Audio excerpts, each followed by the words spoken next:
the book of Genesis, a name that echoes with the weight of history, of beginnings, of the very foundation of our understanding. The creation narrative of Genesis stands in stark contrast to the creation myths of other ancient cultures. While many of those myths attributed the origin of the world to the actions of capricious gods or the chaotic interplay of primordial forces, Genesis presents a God who is both powerful and orderly, a God who brings forth the universe through a series of deliberate and purposeful acts. There is a sense of intentionality, of design that permeates the entire creation account. In the beginning God created the heavens and the earth, the text declares, a statement of breathtaking simplicity and profound significance. With these words, the foundation of all that is laid. The opening verses of Genesis describe a world shrouded in darkness, a formless void where chaos reigns, and God said, "Let there be light," and there was light. With these words, the darkness is pierced, and the process of creation begins. Light represents the presence of God, the source of life and order. Darkness represents the void before God spoke the world into being. Through the spoken word, God brings order out of chaos. The creation of light marks the first day of creation, symbolizing the emergence of order from chaos. God separates the light from the darkness, calling the light day and the darkness night. This act of separation establishes a rhythm to creation, a cycle of light and darkness that will govern the passage of time. The Genesis account is a theological narrative, a poetic expression of the truth that God is the creator and sustainer of all that is. Section 5, Order from Chaos. With each passing day, the creation narrative reveals a progression from chaos to order, from darkness to light. On the fourth day, God creates the sun, moon, and stars, setting them in the expanse of the sky to govern the day and the night. These celestial bodies serve as sources of light and markers of time, emphasizing the orderliness of God's creation. Genesis affirms that the sun, moon, and stars are creations of the one true God, who alone is worthy of worship. They are testaments to his power and majesty, reminders of his sovereignty over all creation. Section 4. The breath of life. Again, God takes one of Adam's ribs and fashions from it a woman. This act emphasizes the close connection between man and woman, a testament to the profound unity and interdependence intended for humanity. Section 5. A sacred trust, a solemn warning. Within the Garden of Eden, God establishes a covenant with Adam, shaping the relationship between humanity and the divine. This covenant, rooted in love and trust, outlines the blessings and responsibilities of being created in God's image. Section 8. A broken world and a promise. The expulsion from the Garden of Eden marks the beginning of a new chapter in human history, a chapter marked by toil, suffering, and death. Yet even in the midst of this fallen world, God does not abandon his creation. He continues to love and care for humanity, offering glimpses of hope and redemption throughout the biblical narrative. Section 1. The Garden of Delight. With the universe formed and teeming with life, Genesis draws our attention to a place of singular beauty and abundance, the Garden of Eden. This garden, planted by the hand of God himself, stands as a testament to the Lord's boundless creativity and his profound love for humanity. Section 2, A River's Embrace. Genesis describes the Garden of Eden as being watered by a river that flowed out of it, parting into 4 headwaters. This river, a symbol of life and sustenance, represents the abundance and fertility of the garden. The 4 rivers that flow from Eden emphasize the garden's centrality in the created order. The presence of precious metals and stones speaks to the richness and beauty of creation. Section 3. Formed from the dust. The creation of Adam is described in Genesis with a poignant intimacy. God forms Adam from the dust of the ground, breathing into his nostrils the breath of life. This act of creation highlights the special place that humanity occupies in the created order. And so, we come to the pivotal moment in the Genesis narrative, the fall of humankind. Into the idyllic paradise of Eden, a cunning serpent slithers, marking a turning point. The serpent's target is Eve, and its weapon is deception. Did God really say, "You must not eat from any tree in the garden"? The serpent asks. Eve, initially hesitant, responds by clarifying God's command. She explains that they are free to eat from any tree except for the tree of the knowledge of good and evil.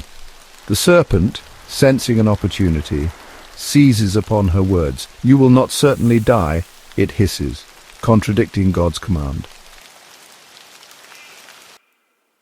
Eve, her mind clouded by the serpent's lies, finds herself drawn to the forbidden fruit.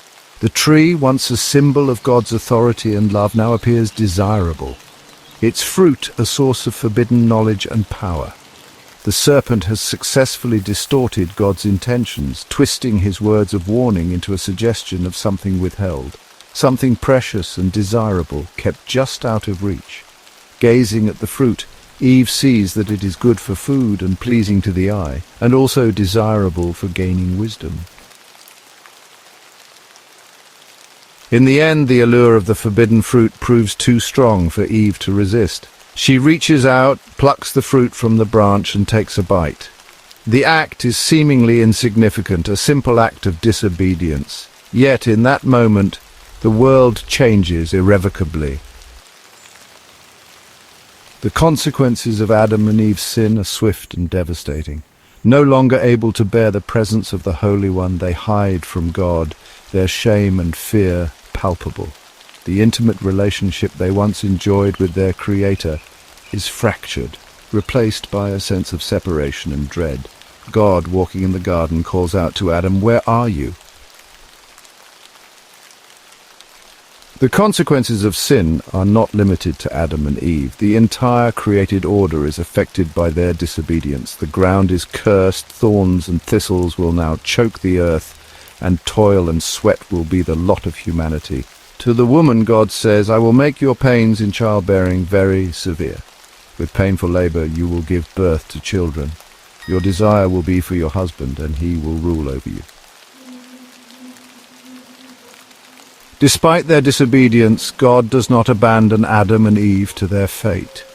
He clothes them in garments of skin, a tangible expression of his love and mercy, covering their shame and providing for their physical needs.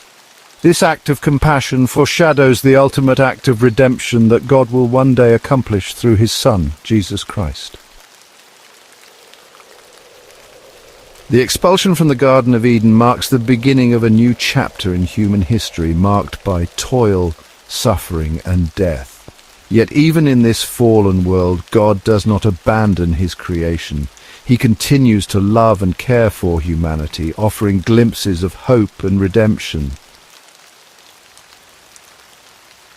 The shadow of Eden's loss stretched long over Adam and Eve, a constant reminder of their rebellion and its devastating consequences. Yet, even in their exile, a glimmer of hope emerged, a testament to God's unwavering love and his promise of redemption. For to Adam and Eve, now banished from the Garden of Paradise, were born children, the first generation to inherit a world forever altered by sin. Cain, their firstborn, entered a world of thorns and thistles, a world where survival demanded toil and sweat. His name, meaning acquired or possessed, hinted at Eve's mingled joy and sorrow. Cain, true to his name, gravitated towards the land. He became a tiller of the soil, coaxing forth sustenance from the ground, cursed for his parents' sin.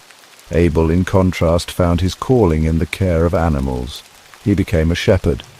His days spent wandering the hills and valleys with his flock. Their occupations, though different, were both essential for survival in this new world.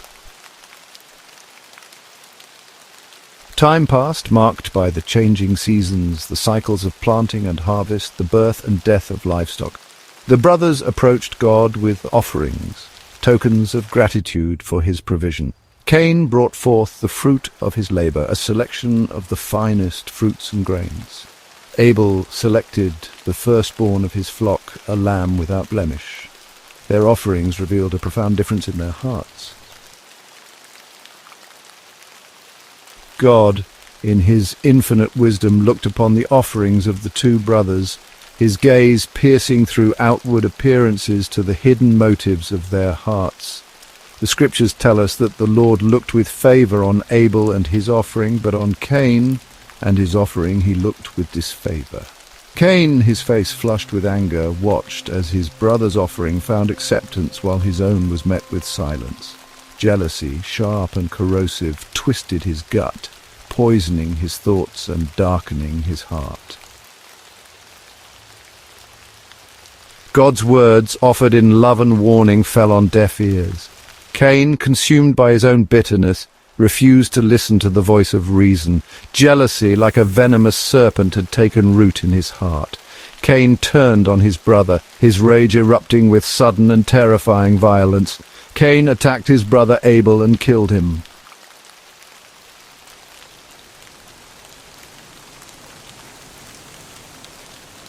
The silence that followed the horrific act was deafening.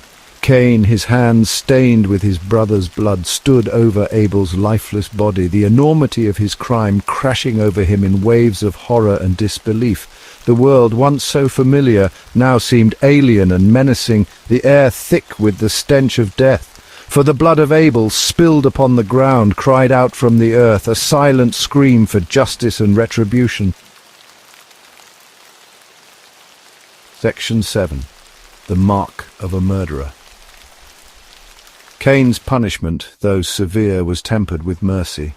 He was to be a restless wanderer, an outcast from society, forever marked by his crime. The ground which had once yielded its bounty to his touch would now withhold its fruit. When you work the ground, God declared, it will no longer yield its crops for you. You will be a restless wanderer on the earth.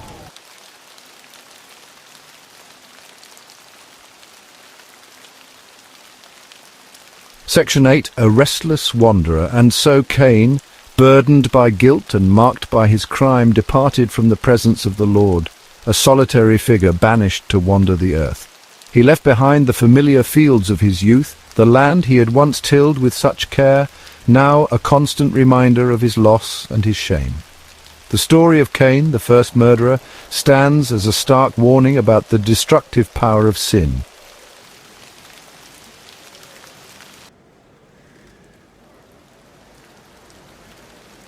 Section 9.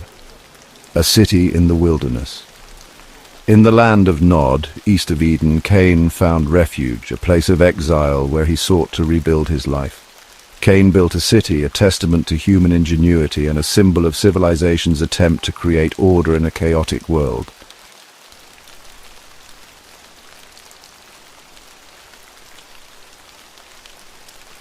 Section 10. Legacy of Violence, Echoes of Grace. The line of Cain, though marked by violence and tragedy, also reflects God's enduring grace. Through generations, their story intertwines with the lineage of Seth, Adam, and Eve's third son. The account of Cain and Abel, though a tale of sin and its devastating consequences, also offers a glimmer of hope.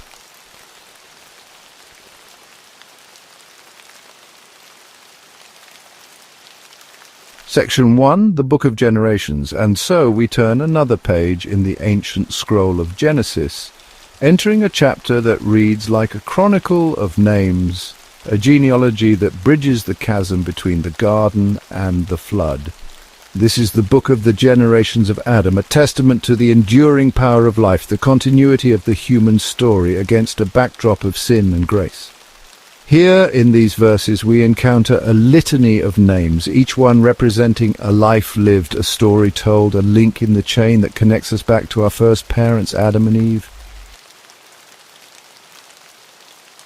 Section 2. Adam, father of a multitude. We begin with Adam, the first man, formed from the dust of the earth, animated by the breath of God. Adam, whose name means man or earth, embodies both the potential and the fragility of humanity. The text tells us that Adam lived for 930 years, a lifespan almost unimaginable in our modern age. Despite their differences, we share with Adam the same hopes, fears, and longing for connection and meaning.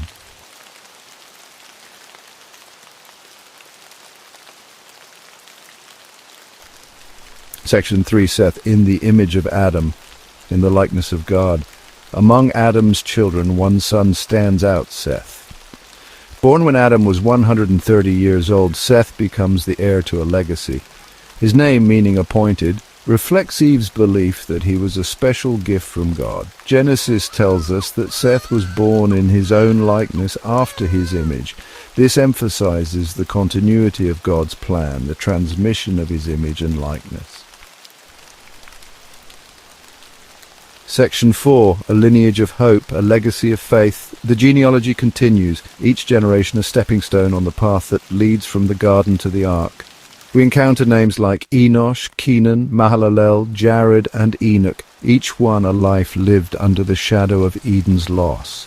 Yet each one also a testament to the enduring power of faith and the unwavering love of God. These names, though unfamiliar to modern ears, represent real people who walked the earth, loved, lost, hoped, and dreamed. Section 5, Enosh, man, fragile and mortal. Enosh, Seth's son, enters the world at a time when the memory of Eden is fading into legend. His name, meaning man or mortal, reflects a growing awareness of human frailty. With Enosh, we see a shift in human consciousness, a recognition of their own mortality.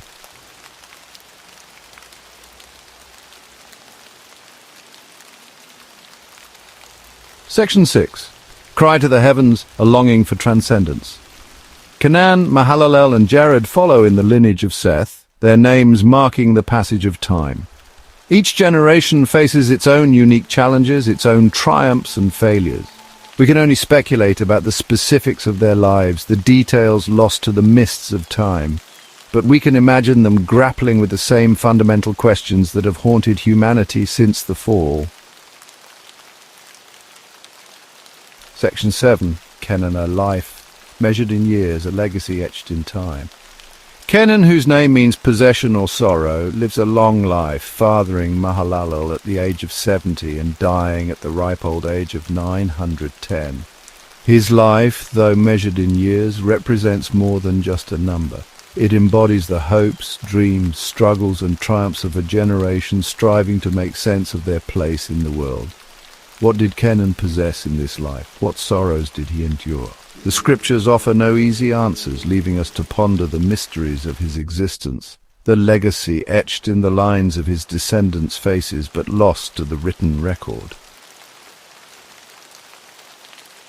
Section 8. Mahalalel, the glory of God, reflected in humanity. Mahalalel, Canan's son, bears a name that points to the transcendent, a name that speaks of God's majesty and power. His name stands in stark contrast to the prevailing trend of human sinfulness, a reminder that even in the darkest of times, the light of God's glory continues to shine.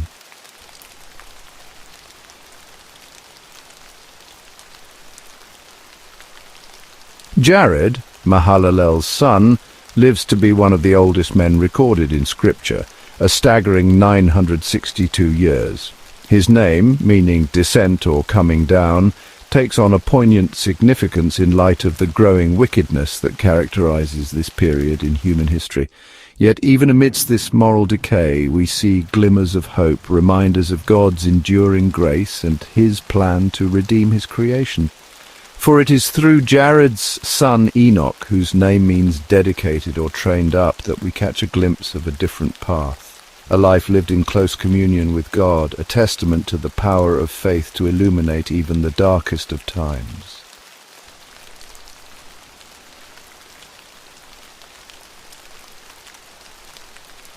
Enoch's story stands in stark contrast to the prevailing wickedness of his day. Unlike his contemporaries, who abandoned themselves to sin and corruption, Enoch walked with God, a phrase that speaks of intimacy, obedience, and a life surrendered to the will of the Almighty. The scriptures tell us that Enoch walked with God for 300 years, a testament to the transformative power of faith and the joy of living in close fellowship with the Creator. And then, in a moment that defies human understanding, Enoch is taken by God, spared from the experience of death that awaited all humanity. The text simply states that Enoch walked with God, and he was not, for God took him. As we approach the conclusion of our journey through the first 6 chapters of Genesis, we find ourselves in a world increasingly distant from the idyllic paradise of Eden. The stain of sin introduced through Adam and Eve's disobedience has spread like a creeping blight, corrupting the very heart of humanity. The line of Seth, though intended as a beacon of hope, has become increasingly entangled with the descendants of Cain, their lives intertwined in a complex tapestry of faith and compromise, righteousness and rebellion. The world, once teeming with the vibrancy of God's creation, now groans under the weight of sin.